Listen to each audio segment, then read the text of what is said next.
Welcome to the Whitney Library Shelving Nonfiction tutorial.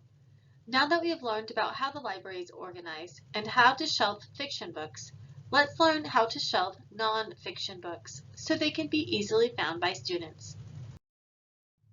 Books in the library are shelved in bays. Each section of a bay is called a shelf. When you are shelving books, you start at the top shelf of the bay and work your way from left to right. Then move down to the next shelf in the bay, filling all shelves in a single bay from top to bottom. When the bay is full, you can move to the bay to your right and repeat the process.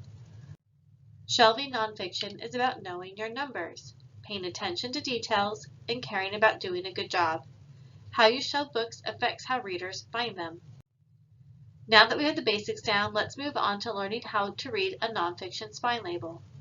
Nonfiction books are based on facts, real events, and real people. They are shelved according to the Dewey Decimal call numbers. Dewey Decimal assigns a call number to every item based on its subject matter. The broadest subjects fall into these 10 classes seen here. Those 10 classes can be divided into 10 divisions, which can then further be divided into 10 sections. Each number in the call number adds details about the subject matter. For example, the call number for the nonfiction book's classic sports cars is 629.222. The 600 tells us this book falls into the technology and applied science class. The 620 indicates engineering or an applied operation. 629 tells us the book deals with other branches of engineering not included in the 620s. The numbers following the decimal point in a call number show that the subject of the book is more specific. So 629.2 refers to books dealing with automotive engineering, and 629.22 are types of vehicles, and 629.222 refers specifically to automobiles that are passenger vehicles. Don't worry, there is no need to memorize the call numbers or what they mean, but having a basic understanding of how the numbers work should help you shelve nonfiction books properly. A nonfiction spine label will look like this, with the Dewey Decimal call number on the top and the first 3 letters of the author's last name listed on the bottom. The proper order can get confusing, but remember that the Dewey Decimal number on the top line of the spine label is treated the same as in a math problem.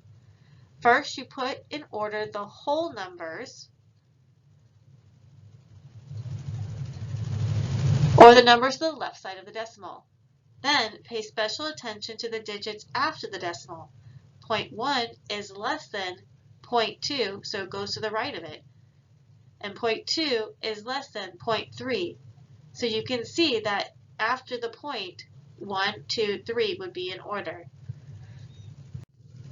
Once a nonfiction book's location is identified by the correct numerical order on a shelf, it is then put in alphabetical order within that number range.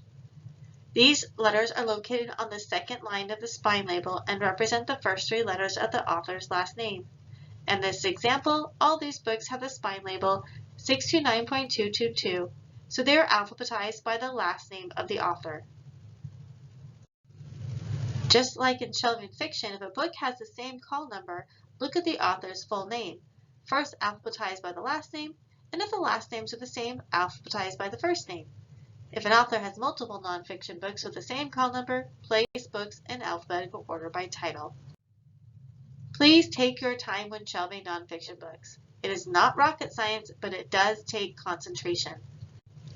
After confirming that all the books are in the correct Dewey sequence, make sure bookends are in place and book spines are even with the shelf edge. We will learn more about that in the straightening shelves video.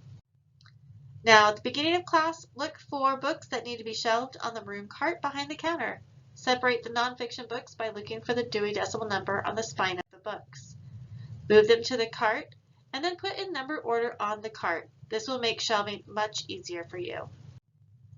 If you do not know where a book goes, always ask. If you guess and it's wrong, it might be a while before we find it again. If you find a mistake or have questions, ask Mrs. Snow. Next up is the straightening shells tutorial.